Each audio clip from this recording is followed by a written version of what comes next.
welcome back to Brewbound's ongoing coverage of how the beer industry is adapting to the impact of the novel coronavirus disease, COVID-19. My name is Justin Kendall, and I'm the editor of Brewbound, and I'm in my studio apartment in Watertown, Massachusetts. And joining me today via Google Hangout is Mark Young, the founder and CEO of BeerBoard, the tech and data company that tracks more than $1 billion in retail draft beer sales, that is, from more than 3,000 on-premise retail accounts in the U.S. BeerBoard's clients include Buffalo Wild Wings, Hooters, Twin Peaks, and Applebee's, as well as breweries such as Heineken, Diageo, Yuengling, New Belgium, Stone, and Pabst. Mark, thanks for joining us. How are you hanging in there? Well, first of all, thanks for having me on, Justin. Like everybody else, we're dealing with quite a situation here. I think for everybody in the world, but also, our industry specifically. So we're hanging in there, and we're really looking forward to a time when we can reopen and help our clients get the taps flowing again and get their businesses back up and running. I think we're all looking forward to that day. I know this has been a tough time for pretty much everyone across the board. You guys have a primary focus on the on-premise, and we've seen a near total shutdown of the on-premise. What have the effects been on BeerBoard's business? Well, I mean, pretty obvious that our clients, we saw it back right around St. Patrick's Day, right before that, when this started hitting the country. I mean, we saw our clients, from one region to the next, slowly, it's kind of a slow process. And then before you know it, you're seeing all the bars start losing volume and then completely shutting down. So it basically went from, 100% operation to maybe 60, 50% of the volume. And before you know it, 3 or 4 weeks later, it's 95% plus of the volume was shut off.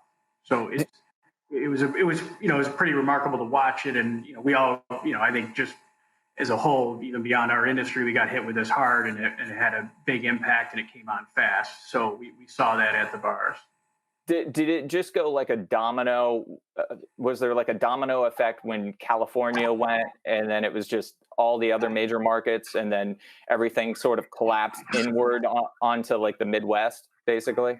Yeah, California, New York, Illinois, we saw that kind of hit quickly in those markets. There was a domino effect. And I think really, Justin, what it was is, operators had to look at the crisis. How do we manage this and do the right thing for their bars, their employees, and their guests? So I think the news started spreading fast. It spread to the other markets. Really as the coronavirus spread and started popping up, you saw that domino effect, but also I think operators try to do the right things and take the precautions as did the government to protect employees and guests. At this point, we're in a near total shutdown. Are you guys getting any data in at this point? There's a few bars that are doing some to go. We see we monitor some package. So we do see some very low amount. If they're doing any at all, it's probably at 10%, 15% of what their volume was. But most, I would say most are at 95% less in terms of beer volume. They're doing I think a lot of the operators are doing a lot of to go. Those who are set up for it are doing better than others. But there's that volume of pickup for the to go market, but you're really not seeing a big volume on tap or in the alcohol space for the operators. So when there is such a huge loss of the on-premise, which you guys are almost entirely focused on, how do you adjust? What does BeerBoard do differently? Well, we had just an operational and client management. We have agreements with our clients, but that's not really, in the spirit of our relationship with customers. We work with them on how we can, move payments and help them with their cash flow, give some credits. I mean, we've taken a kind of a conversation with our clients, and our staff is remained. We're fortunate that we kept everybody in place. We're in a good position. but we just had to really work with our clients and understanding that without their bars open, then it doesn't matter, contracts, agreements. I mean, in the end, we're all in this together, and we're looking for how to get past it, and we need to work. From a business standpoint, we need to work together to kind of see our way through this. So we've seen a number of breweries apply for government assistance through the PPP program as well as EIDL. Did you apply for either of those programs, and did you get relief through those? We did. We applied for the PPP program. We were successful in getting approved for that, and just recently got it funded. So again, our commitment all along as this kind of crisis hit, and we knew there was going to be the reality of what that looks like for a business that we're solely focused on premise. We needed to make some adjustments and look at what our contingency plans were. But our focus was we built a great team. We're helping great clients in the industry. So how do we keep our team intact? And also, quite frankly, we've been very busy over the last couple of weeks with some ways that we can help operators. So we were fortunate to get the PPP. We kept our team intact, and our development and our support, it continues for our clients. I'd like to get into some of those things that you guys are doing to help operators. You recently launched a program called Project Reset, and the goal of that is to help with that reopening plan. Can you fill us in on how that works? Yeah, so as you know, Justin, and you gave us a great introduction in the beginning, we really are the technology and the analytics behind the taps. So we're really like the operating system for a bar, and we're very good at helping bars manage their inventory from what they're pouring, what they're selling, and actually merchandising all those products, right? So we also help them with analytics to try to find the right products in the right set, and then order those in an efficient manner. So Project Reset really focuses on those latter two, where we see as a time when you're not even understanding what kind of volume and capacity is going to come back for the industry. It is, trying to reopen where, I've been covering a lot of the Brewbound, keeping up with the coverage that you guys are talking about, the kegs that are in the marketplace, right? Everybody's trying to figure out how do we get them out there, credit them. There's a big industry challenge. So we see it as it's a time to start fresh. So as everybody looks to reset their business, where BeerBoard could get to work and really put a lot of time is how do we help our customers come out of this and actually reset their coolers? So people are looking at resetting their business and the changes and how to be more efficient. We see it as, our role really can be to help them with more precise inventory management, and how can we help those GMs at every store more efficiently bring all those products in, right? And it's the right products as well as the right quantities, and try to do that more efficiently. So really, Project Reset is all about that. It's rationalization as well as accuracy in your ordering. I'm sure that's on a lot of folks' mind, because there's a big question of how we're going to deal with all of this out of code beer. And the answers on that seem to vary, because at the larger end of the spectrum, they're offering anywhere from 50 to 70% of a return on that, and offering to take that back. Then on the other end of the spectrum, we've got a lot of smaller producers who are wondering, how are we going to do this and not bleed ourselves dry, And so I guess I'm wondering, with a program like Project Reset, will that be weighted toward more of those higher volume selling offerings, potentially? Because what we've seen in the off-premise since this mid-March stock up is a lot of the more so-called trusted brands, the flagship craft offerings such as Boston Lager and Sierra Nevada Pale Ale. Those have been all seeing spikes, and a lot of the things that are falling off, at least from what we've heard from Nielsen, are the long tail craft items. Right. So, I would say this: there is definitely a long tail that you're seeing in grocery that exists in on-premise. That's for sure. And I think that comes down to, I think the first thing is we make our assessment and our conclusions really on data and analytics. So we really like to look at our goal is not only helping bars be more profitable, but it's offering the best guest experience. So what are the right products? And then also let's always serve fresh beer. So our mission really, I came from a distributor background. I sold craft beers.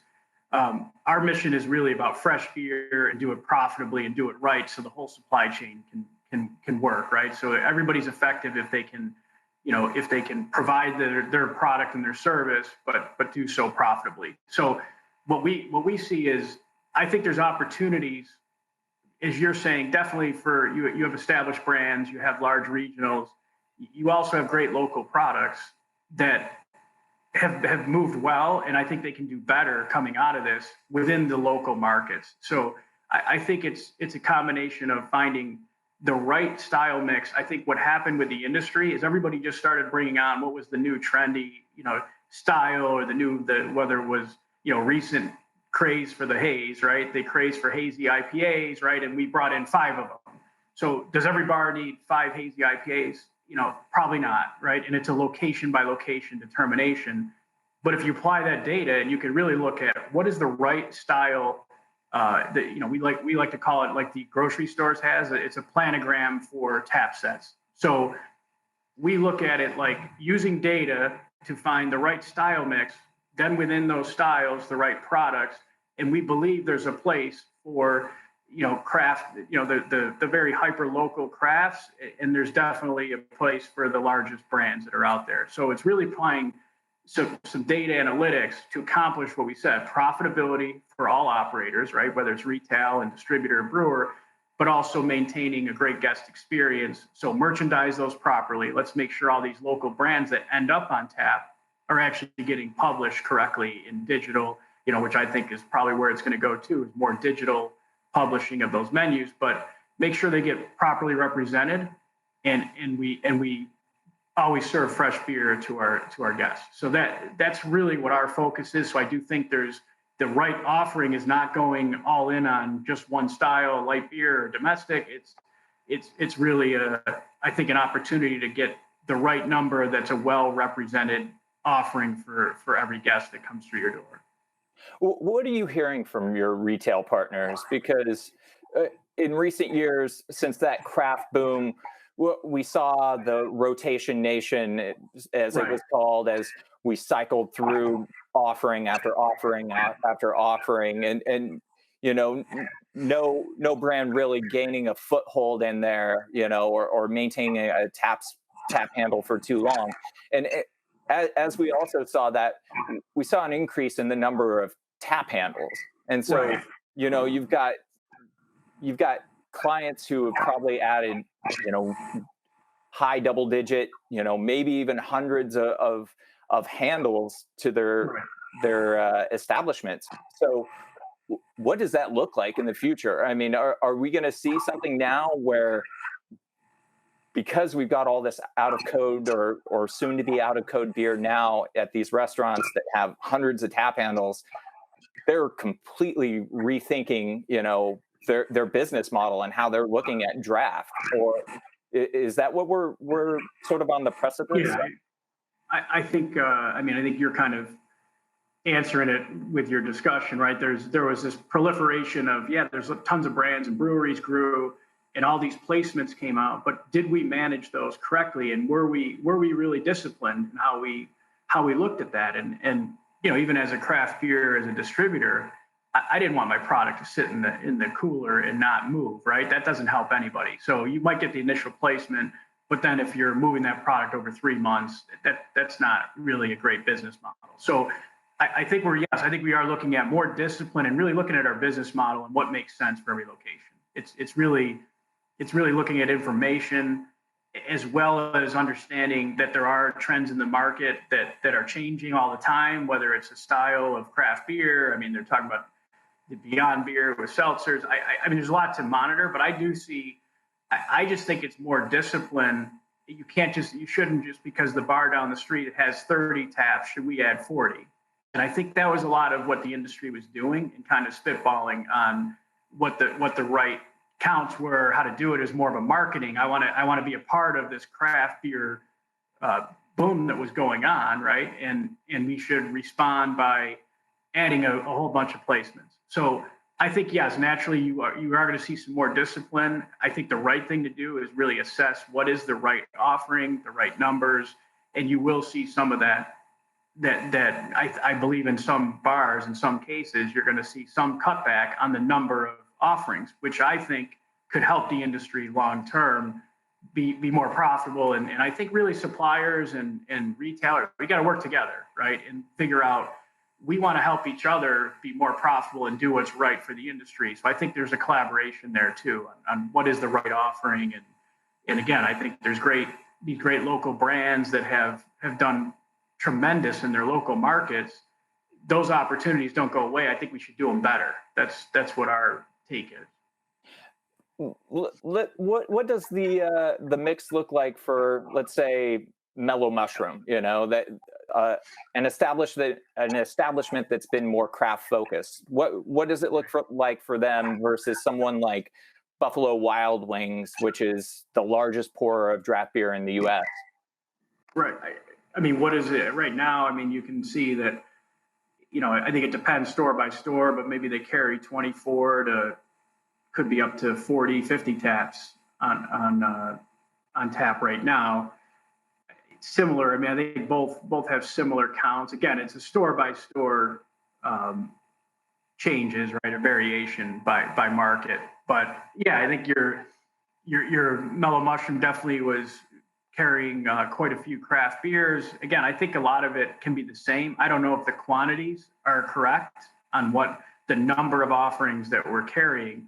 I think having a representative, good sample for the guest, where all styles and some great local products are offered, it just has to be rationalized on what is that right offering. And I think that's going to be, it's a store by store decision that really data and technology needs to be brought in to help manage that on such a localized level. And that's what you're proposing with Project Reset. Correct, because you can't just make, like the beer industry, as you know, you can't set one, you know, here are the 4 light beers and the 2 IPAs and the 3 European lagers. That's our set. We're going to go for it across the country. Everybody's set in place. I don't think anybody wants to see that in our industry. And I think you need technology, data, and really have a more disciplined approach in order to get a highly localized offering, no matter what bar you manage, right? No matter what concept, because, you know, there's consumers are looking for local products and local brands in a sports bar, just like they are in a craft beer bar, and there is going to be a light beer drinker that will come into those bars. So I think we need to be aware of that and have a more disciplined approach on how we set those, you know, how we set that offering, right? Yeah, we're about 2.5 months through this I guess crisis period with COVID-19. What do you think the on-premise establishments are going to look like when they come back? Are people going to be willing to filter back in? Is it going to be a slow build? You know, are people going to be tenuous until we have a vaccine? I mean, I would like to say that everybody's going to go out and we're going to fill bars, and that's probably not even the right answer anyways from a health perspective. But I mean, we all have our thoughts on it. I see a rollout. It's going to be a ramp up until it's a balancing between what the economy is going to do and we all want to go to the bar. We all want to get back to where we were, and but unfortunately we're dealing with a new normal that has to take considerations of, health and this virus is definitely going to be weighing on us, right? As a world crisis. So is that going to happen? I think what it'll be is a ramp up. There's going to be some social distancing at bars. They'll probably do, what I'm hearing is table service to start. Then you're going to have the right, the right approach to opening the bars that you can keep people safe. I mean, there's a lot of considerations that I think still have to be mapped out, but I think we can do that. And I think it will be done. We have, the health and science, experts are working on this and giving guidance. I think our restaurants and bars are really focused on doing it right and figuring out what is that right protocol. to implement and to reopen. But I think what that means is you're going to have a ramp up, and whether is it 2 months or is it a year? Or is it? I think we're all going to have to monitor that and figure out how we can, at the end, how can you make consumers feel safe, right? This is a consumer confidence at its best. Are we confident that we could go in and enjoy that experience at that bar? And I think that's what I would like to see is our government and our health experts.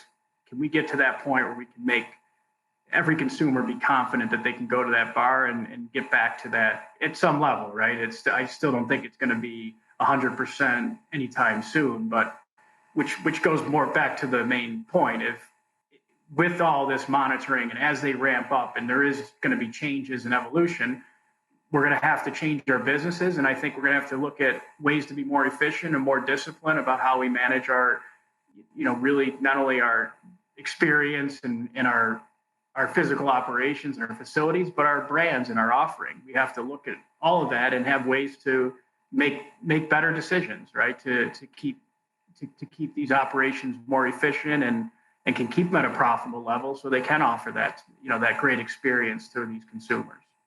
Yeah, I think we're all wondering what this is going to look like, because there's got to be a total rethinking of square footage in these establishments. I think there's no way getting around that, right? Right. I mean, I don't know how many patrons you could fit in that apartment of yours, right? Because how many people can come over and drink, have some great cocktails and beers at your apartment? I mean, there's going to be. I think you're going to have to look at your square footage, how to allocate it, how to keep people at the right distance. I think their employees there's going to have to be testing and screening and all those things that we're all watching and reading. I think it will be done, and we'll figure out as an industry how to do this the right way and how to, again, make people feel safe and comfortable. And that's what the bar business and the beer industry is all about, right? We're having good occasions and getting together to have a great experience with these bars. And I think I'm looking forward to that time to see that happen. I think there's going to be some work to be done, but I think we'll figure that out and get to that right place to make sure that people can come in and have that experience and feel safe. I only have 455 square feet here, and it's barely big enough for me and a dog that's 50 pounds. So we are stretching it as it is. And so I do not envy anyone who has to figure out their own square footage. Right. One of the things I am curious, though, is what do you think I guess there's no good way of getting around it. Are we going to see a lot of closures come out of this? I mean, I think we could see some contraction. I mean, you guys are covering it. Brewbound, I know, is trying to understand this too, about even from the craft brewery, what's the impact on the industry as a whole? What's it look like for on-premise? I think there will be, naturally, there's going to be some contraction. I'm not sure. I mean, I'm hearing numbers all over the place, different articles. It's different opinions and different models, right, of everybody predicting it. I mean, I think there could be some contraction based on just the business, right? It's going to be what we just talked about: volume and capacity. How large is your facility? Can you manage that? So I think operators that have better discipline and maybe even have the space and have the right economic model, you have to have some level of volume to be profitable, right? There's a break-even point for every business, and I think that could be difficult to achieve in certain, for certain venues or certain bars. So I think naturally there's going to be some contraction because we're not going to be there overnight back to 100%, and that can be tough for any business to kind of work through and to overcome. So I think naturally there will be some contraction. I think similar challenges are within the craft beer industry because of volumes and how much there's tap rooms, right? How much profit can we now pull out of each one of those pieces of our business, and it's break even levels and volume and capacity, and there's going to be an impact here. Yeah, it's we're just guessing at this point. I think as far as what might happen, what we think could happen. But we got to have these discussions to try and see where this industry might go, because Right. there are so many livelihoods. There are so many, if you just look at craft, I think the Brewers Association said there are 8,275 breweries. And I think about 6,000 of those were own premise or brew pub focused. Right. So that is so much business that, is just gone overnight.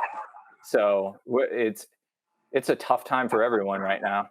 Right. So that's the reality, right? And now it's really at BeerBoard, what we're looking at is, like you said, it's anybody's guess. I'm not an expert on, the economics of the closure. I do have appreciation for business and volume and break even levels, right? We know that's coming. I'm not an expert on health and the we're all reading the different articles. What we are doing is we're focused on how can we help them? What can we do at BeerBoard to make it more economical, more profitable, bring some disciplines? I think bars are going to need that now more than ever. So that was our whole focus of Project Reset, because all these things that we're talking about and we're all tracking, there's going to be an impact. And I think every business needs to reset their own business, right? Take a look at how we can all be more, profitable and efficient, and some good things will come out of that, right? We'll all look at long-term, even if we get back to that 100%, when we do get there, we'll probably find that we had ways to do things a little differently and maybe more efficiently. So I think that's really our focus, is how can we help them really give a great offering, make sure it's merchandised properly, help their GMs, because they're going to be dealing, and these owner operators, they're dealing with a lot of challenges coming out of this, and ordering product and figuring out what the right set to come back with, and they're going to be supply chain issues. We're anticipating that. I mean, when all this product comes out, following all the the coverage that you guys had, right? You're going to be bringing product out. Now, how is it going to get back into the supply chain? I think that's part of the challenge that we see as well. So there's definitely challenges. How can we help bring solutions and bring ways to help them, really get through this and maintain some profitable level, because your full capacity, your full volume is probably not going to be there immediately, probably going to take some time to get there. So we're going to have to find ways to be more efficient. You mentioned your background in the middle tier. During the craft boom, we saw a lot of portfolios swell with craft offerings. Right.